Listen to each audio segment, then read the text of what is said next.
Hey, good morning.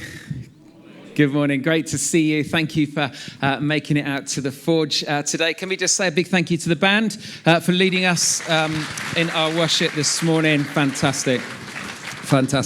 Well, look, welcome. This is today is the second part of our 5-week vision series, which is called The Art of Belonging. And as a church community here, our desire is for people to be able to come and to belong here, that this is a safe place. This is a place where we can be known and loved and give that love to others around us too. So belonging for me, I just think is such an important part of church life. And so that's why we're building this series over the whole of March. Last week we began with a question, and the question is this: what comes first? Do you have to believe and kind of capture everything about faith before you can belong to a church, or can you belong before you believe? And last week I was explaining really that our experience here is that more often than not, people find a sense of belonging even before they believe. And there's a reason for that. I love just Ben and the team, they put out stuff on social media and they do little shorts from our Sunday talks. And one of the little shorts was me concluding the talk last week. And I thought I was excellent. And so they just showed this little clip.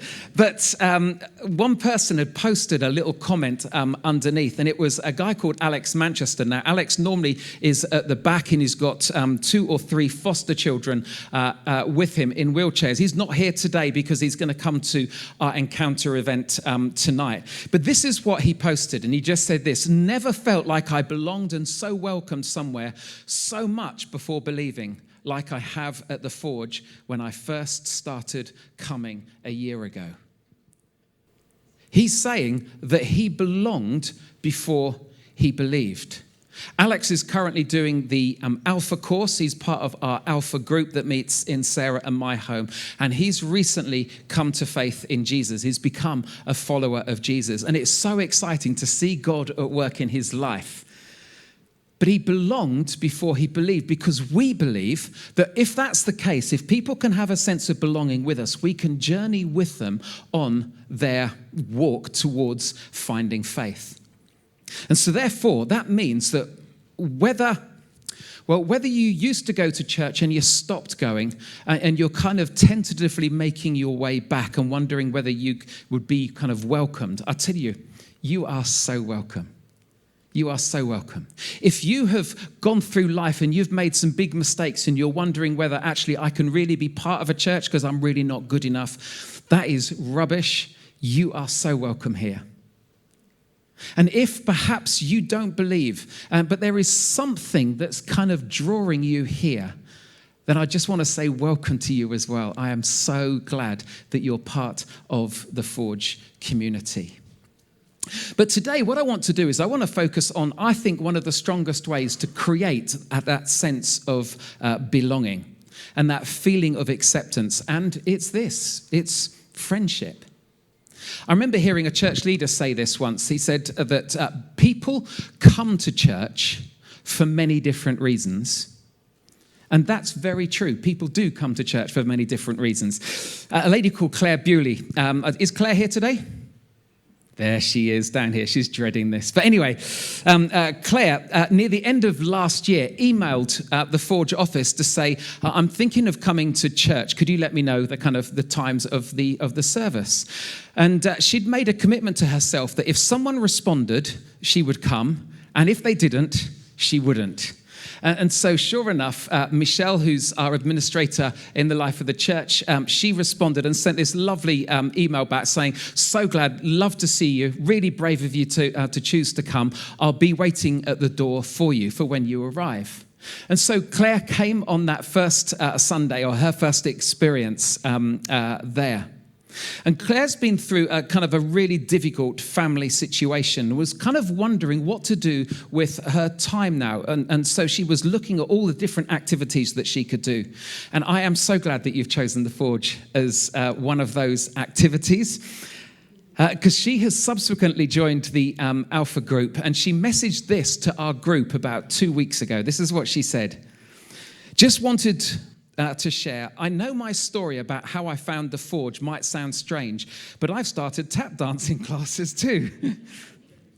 My friendships and connections at the Forge are far more important and mean more to me than I've made anywhere else. So I may have been randomly searching for something new to do and came to the Forge that way.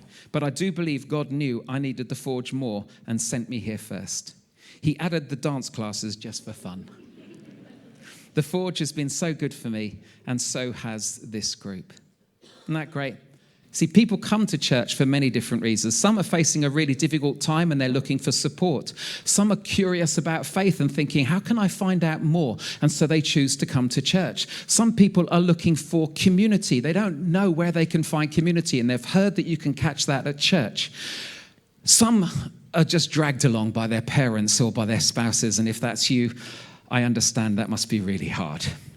People come to church for many different reasons, but they stay because of one: friends. Now, I'm not sure if that's 100% right, but it does play a huge factor in people coming and staying and finding that sense of belonging. You know, when we build a network of friendships, those friendships kind of help us to tie us together in a community, and they help to bring that sense of belonging. You know, some people talk about finding their tribe, and I love that kind of phrase, finding that tribe, people that they identify with, people that they want to do life with. And it can make so much of a difference when we start to build friendships within a church community, because those friendships also enable us to start growing in our faith too. A man called James, who was the half-brother of Jesus, he wrote a little letter right near the end of the book that we call the Bible, which is this collection of 66 books. And in this letter, he uses this phrase. This is taken from the Message version.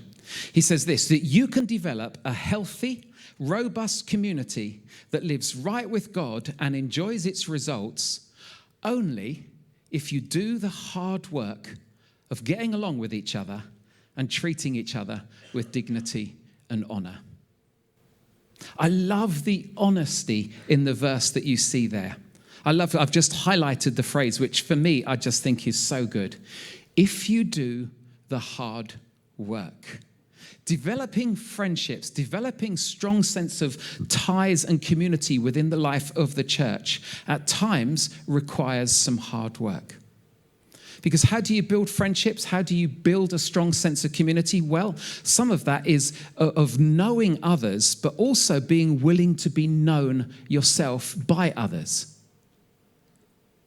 It's being able to show value to others as well as feeling valued.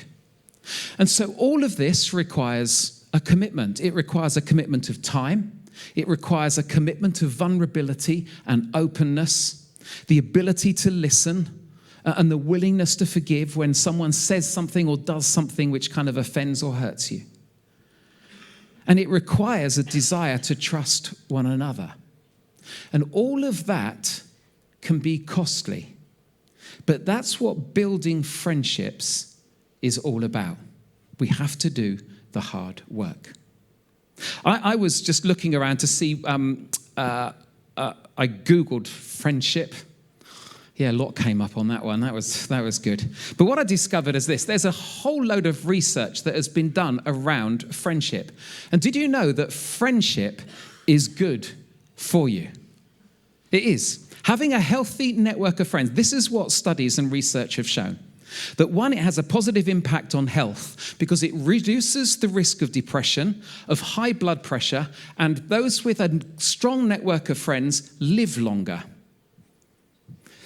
Social support is another one. Friendships, don't know why I've done a little S there for friendships. I didn't catch that one right, did I? Friendships also bring that social support. It provides emotional support, and it helps people to cope with very stressful situations in life. There is that sense of belonging where we feel kind of accepted, and it brings an enhanced well-being to us. along with the psychological benefits. Now, all of that is true if you have good friends. If you get a wrong group of friends, well, to be honest, the opposite of that can happen. Now, we know this is true if we're parents because we've watched our kids go off to school and we know which friends we want our kids to have, don't we? Yeah, because there'll be a whole group of people who are thinking, please don't make friends with them, please don't make friends with them. Because friends are a make or break thing when it comes to school. Friends keep our kids on track or pulls them off the rails. So just have a look at here. How many of you, going back to when you were younger, how many of you ever stole something because you were with a group of friends? Okay, go back. So I'm not asking in the last week, all right? Okay, I'm not doing that. But going back, did anyone steal something because you were with a group of friends? Anyone? Yeah, okay, there's a few hands around there. Okay, then. How about smoking? Who either had their first cigarette or smoked for a little while? Why? Because their friends were smoking. Put your hands up. Oh, yeah, okay, right, that's fine. And then what about drinking? Has anyone, as you were growing up, did any of you get drunk and you got drunk? Why? Because you were with a bunch of friends who were all drinking. Yes. Some of you put your hands up a lot there, can I just say?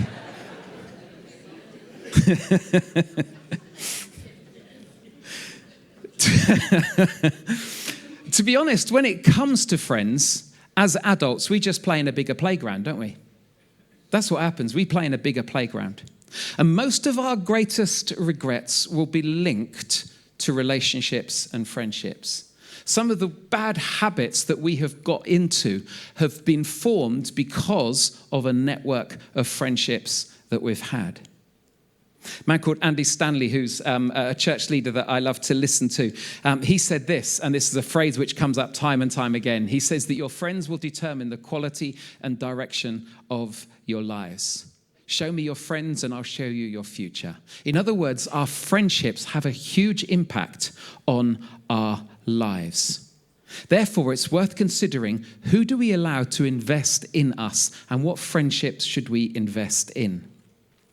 A neuroscientist is a man called Moran Cerf, his name. He's done loads and loads of research into friendship and the impact of friendship.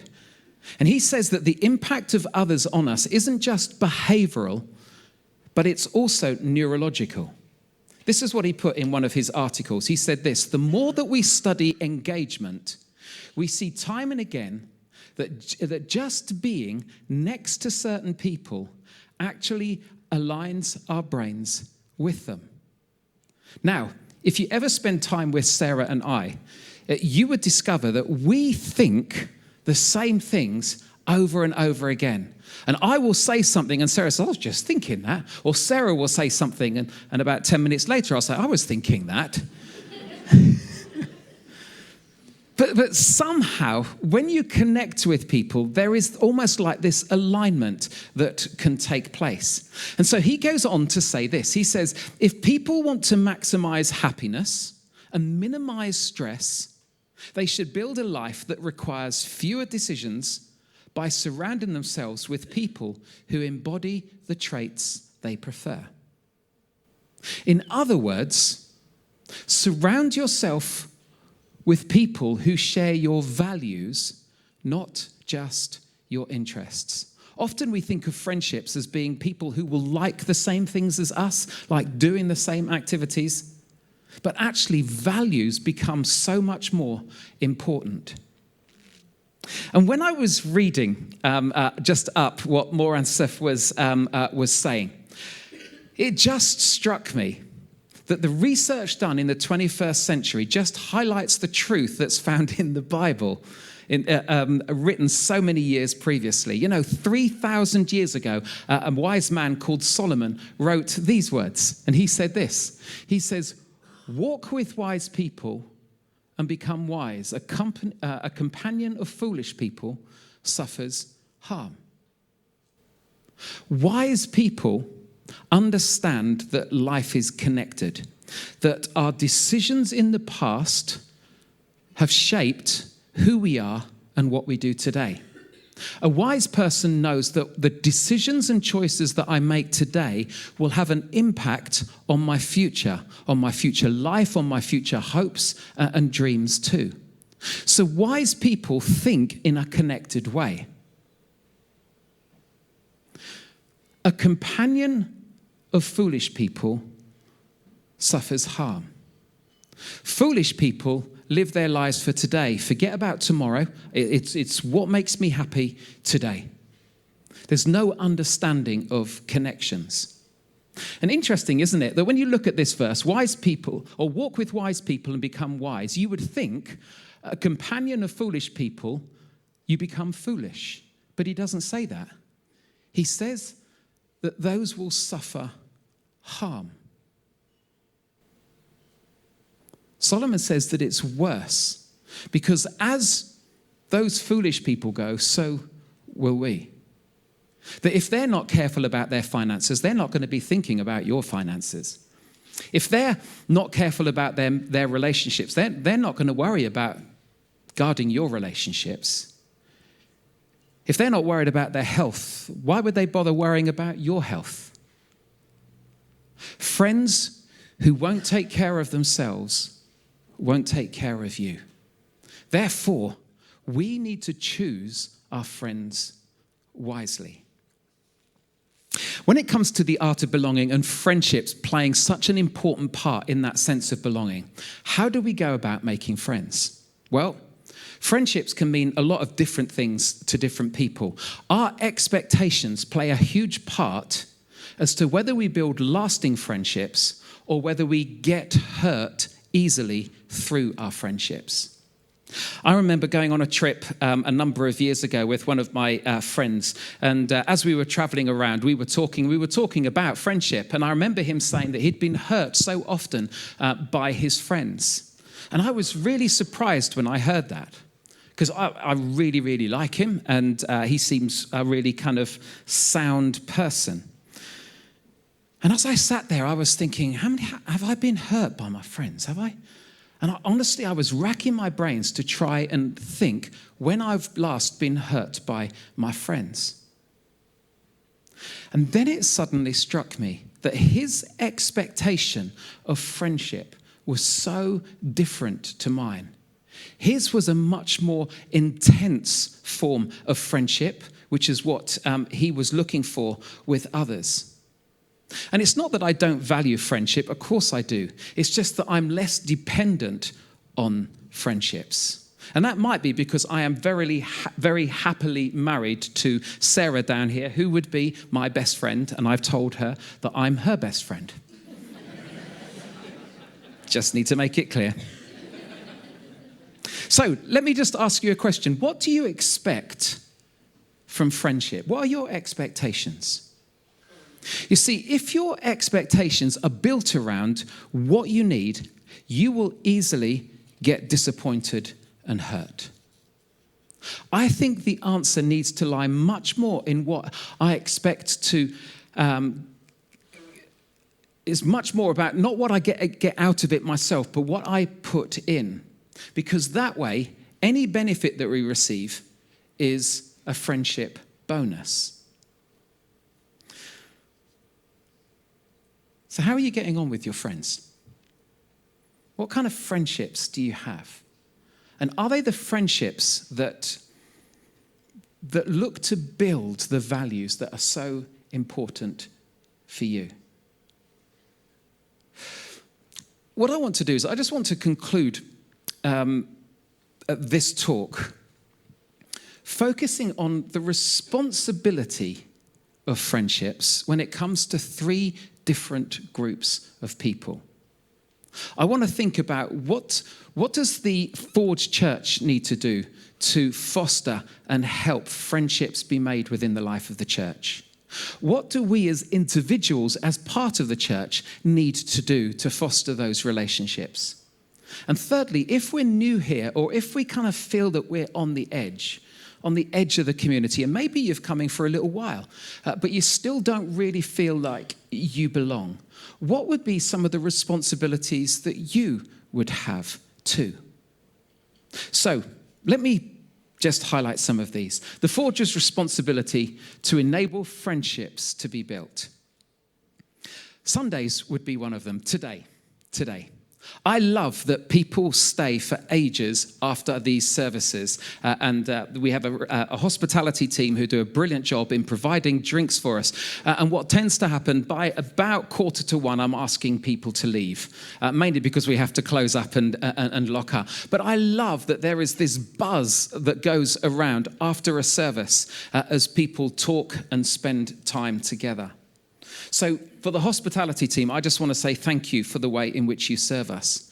But you'll also notice that when you arrive, we've got people in the car park, people in these green T-shirts. They're part of our welcome team.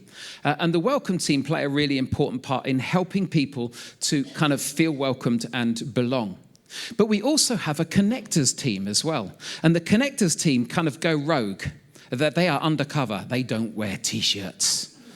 You never know which one's a connector.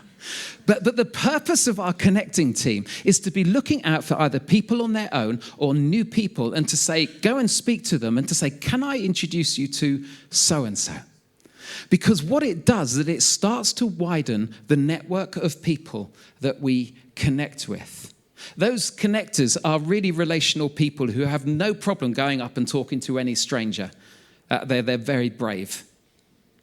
And it's a great team. But do you know what? Sundays is not the greatest place to build friendships. Of course it's not.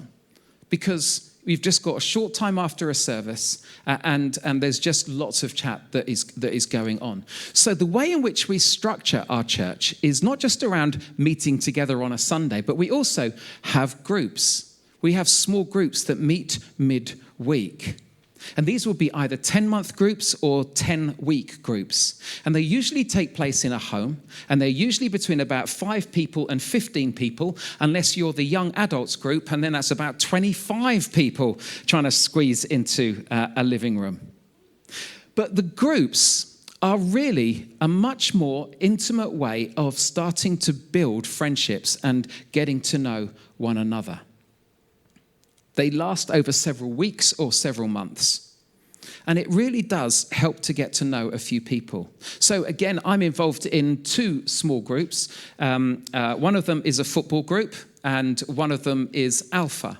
And it's just lovely. Alpha is often the one where new people who are new to the Forge, who don't know many people, and they'll come on a Sunday, and then they see someone else who's part of their small group, and they go and they sit with them, or they're invited to come and sit with them. And there is something about generating friendships through being within these small groups. It doesn't always happen. Of course it doesn't.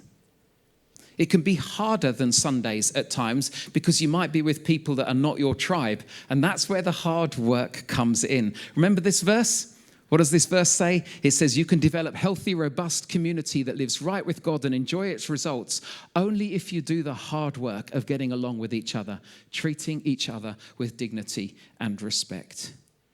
So we have different kinds of groups. We have social groups. So I don't know whether is Alan in here? Yes, there is Alan. So Alan and Lynn, they lead a walking group that meets. And do you know what they do? They walk, absolutely, yeah. I run a football group, and guess what we do? Watch football, yes. And so we have different styles of groups, different kind of interest groups. And the purpose of those kind of groups is to be able to build friendships. And it's friendships around a common interest. We also have kind of social and prayer groups. Such as the Eat, Talk and Pray group. We also have study groups where people can study the Bible together too. And it's focusing on understanding and applying the Bible.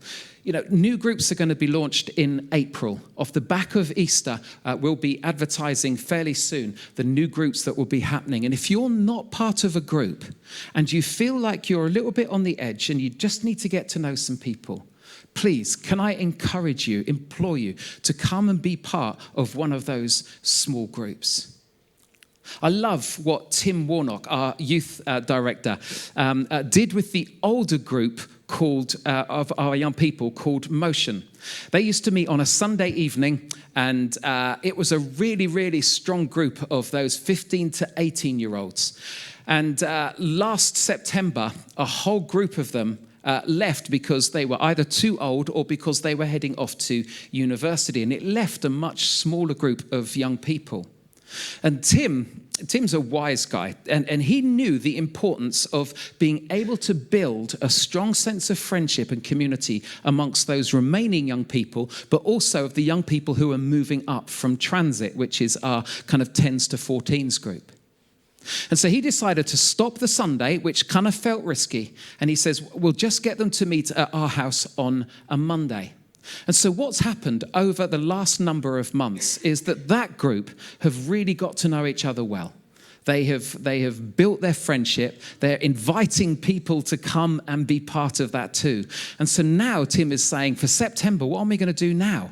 Because he wants to keep on adapting, because friendship for our young people is just so important, just as it is for us adults too. We have Sundays, we have groups, we have socials. 36 ladies got together to have a breakfast at one of the local pubs yesterday morning. How good is that?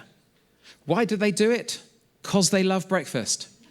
But why else do they do it? It's because it gives a chance for people to come together so you can sit next to someone perhaps you don't know as well. And as you eat, you talk, and you start to build those friendships and relationships. We do golf days. We do fundraising events too. In our primary age group called Uptown Kids, they do Uptown Kids Goes Wild. Why do they do Uptown Kids Go Wild on a Saturday or on Saturday morning, kind of once a month? Well, it's to be able to get the kids together, to be able to do something fun outside of what's usually happening on a Sunday, and it gives parents of that age group to be together as well. It's all about networking. It's all about friendship. Tim organises 2 residentials for our young people, and he organises youth socials too. Why? To bring people together. Also, we have another, and this is a much more kind of intimate and accountable kind of groups. These are for like 3 to 5 people of the same sex to be able to get together, maybe monthly, and to be able to ask those big questions of how are you doing relationally? How are you doing emotionally? How are you doing vocationally at work? How are you doing spiritually? Asking those questions, praying for each other. The Forge can't organise those. That needs to be you finding someone that you identify with to be able to say, let's do this together.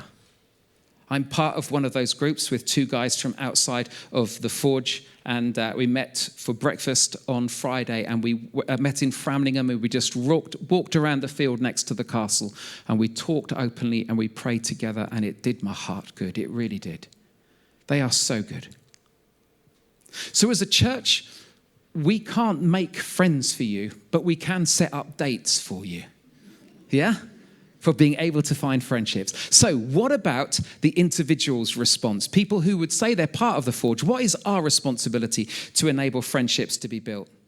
Well, it's really easy. When you get connected in and when you get a group of friends, the most natural thing is to always find them and then to hang around with them.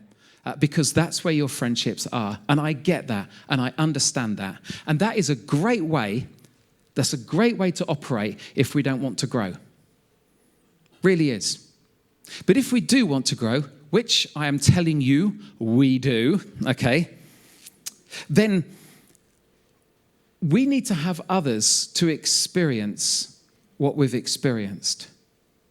Which means that if we're part of the Forge, there's a responsibility on every single one of us to remain outward focused, to look to include and to welcome new people.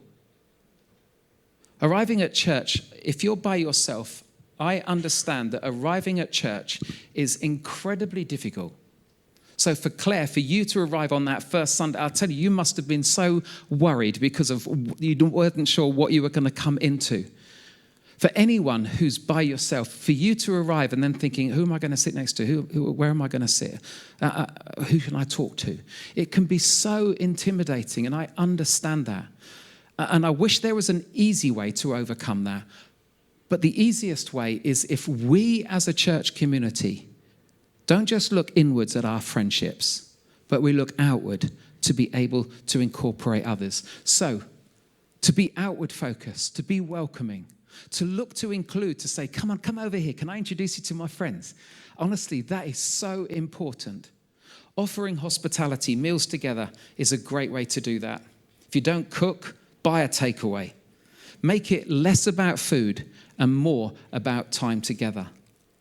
And what can happen is that it can actually build our own friendship network as well. And then finally, this one here. For those who are new or newer or on the edge of the Forge family, what's your responsibility to enable friendships to be built?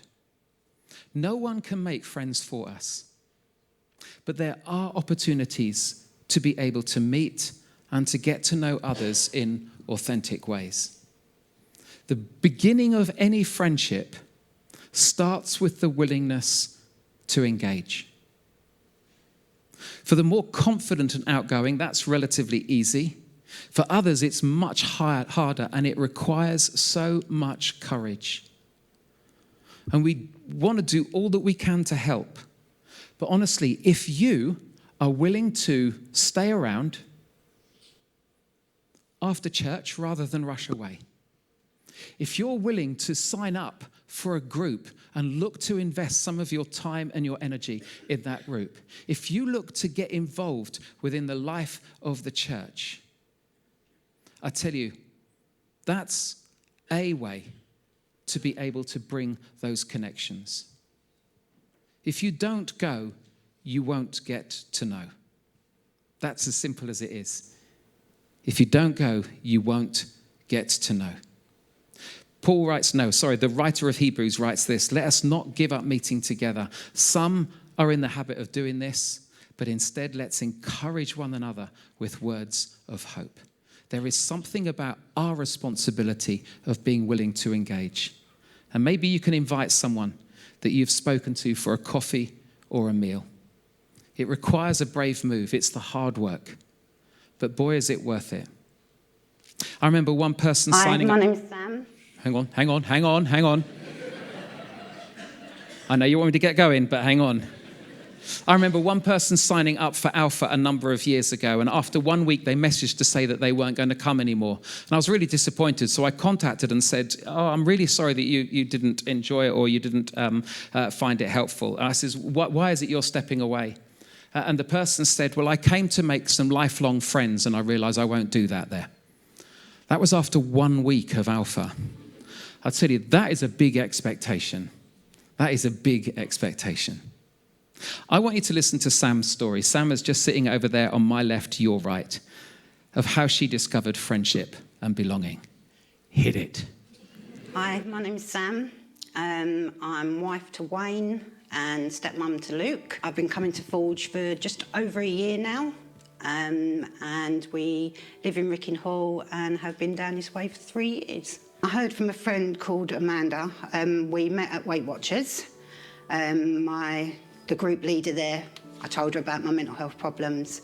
She put us together. She said, I know exactly who to pair you up with. And we paired up. We've not stopped talking since. We're like good little buddies together. I said to Amanda when we went out for lunch quite often after Weight Watchers that something was missing. I don't know what it is. Something I want to experience something more. And she said, have I ever thought about the Forge Church? And I said, no. She said, have you thought of any church? And I said, no. I said, I want something exciting, though. And she said, the Forge Church. She said, and she showed me videos of it. And I said, I'll give that a go. That looks really good. So, yeah, she invited me to come along to the Forge Church in January last year. And I haven't left since. Walking through the Forge doors, I was petrified. But the welcome team were really nice. They said, hi, how you doing? And then Amanda come in straight behind me and she's like, this is my friend Sam. It's her first time. So she kind of introduced me to a few people, which was nice. And when it started and we stood up and we did the music, I loved the music. It just called out to me. Love my Christian music. Makes me feel so whole and wholesome. But when it come to who was ever doing the talk that day, And I know other people say this, but it was like that talk was meant for where we were, where I was at that specific time in life. And it was crazy how it called out to me, and I could understand and I could connect with everything that they were saying. And yeah, I just felt finally that I was somewhere that I knew I was meant to be. When I first come to the Forge, after the talk, they were talking about the Alpha group that was running, and straight away, even though we hadn't been baptised or anything, me and my other half turned around and said, we've got to try this Alpha group, we've got to see if this is what is for us. So we went and signed up for the Alpha group, and it was Pete's Alpha group. And we did that and met some lovely people, met some fantastic people, and it was doing the groups that brought us closer as well. We got to understand more about what it was. But it wasn't just the groups, it was the people that you met. You know, like, I met Rachel, she was fantastic. She explained a lot to me that I couldn't get my head around. And she explained that it's done at different times, you learn at different times, you know, and there were, you know, Pete was fantastic at telling us and just learning all at different times, and nothing that you asked was ever anything stupid. We, you know, everything was understood where you were coming from, so it was really nice. When I come to the Forge, I didn't have many friends. I didn't know what it was like to have friends. I was always someone that was the odd one out or the one that was bullied.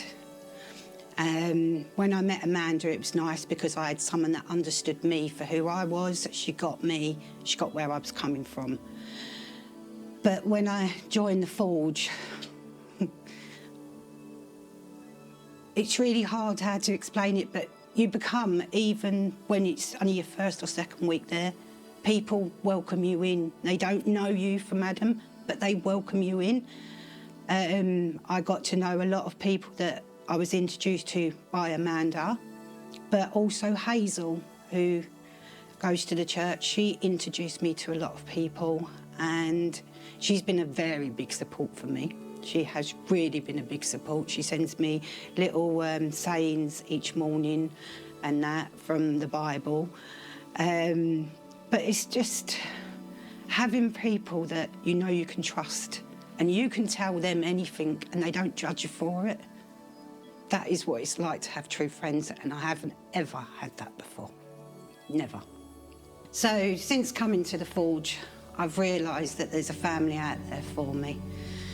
Family that love me and accept me for who I am. It doesn't matter what I look like, what I say, they accept me. And I know I can call out to any one of them people at any time and say, I need help, and they'll be there for me.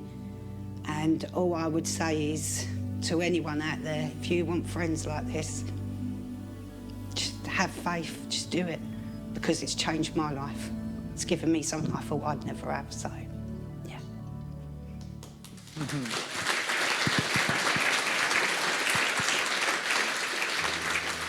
Fantastic. She now leads a small group that meets monthly. It's called Nourish, along with her friend Amanda.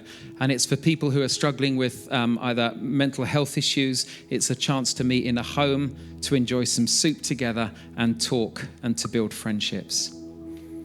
And why is all of this important?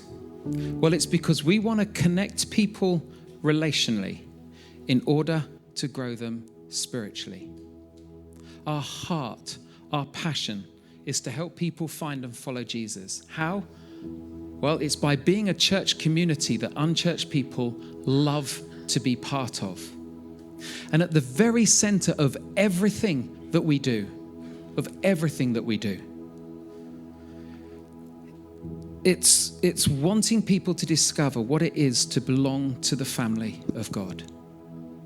And why are friendships so important within that and within that sense of belonging? Because it's not just a friendship with each other, but it's building a friendship through a life-changing relationship with God through Jesus. I love these words. Paul wrote these words, and he says this: "For since our friendship with God was restored by the death of his Son while we were still his enemies, we will certainly be saved through the life of his Son. So when Jesus died, our sin, our wrong was dealt with. Jesus dealt with it. And when Jesus rose again, he rose again to give you and I a brand new life. Life in all its fullness. So now, Paul says, we can rejoice in our wonderful new relationship with God because our Lord Jesus Christ has made us friends of God. The greatest friendship you and I can ever know is the friendship with Jesus, who came, who lived, who died, who rose again, and who by his Holy Spirit can live within each one of us. So he goes before us, he comes alongside us, he makes a way for us, he never leaves us, and his love is a constant love that will never give up on us. And that's why we exist as a church, to be able to offer a friendship with God through the person of Jesus who gave his life. Can I ask that we stand together, please? You want a sense of belonging? Then we need to build friendships. If you want a sense of belonging, then I tell you, becoming part of God's family and having Jesus as the one who leads us forward, it's so exciting. Let me pray for us.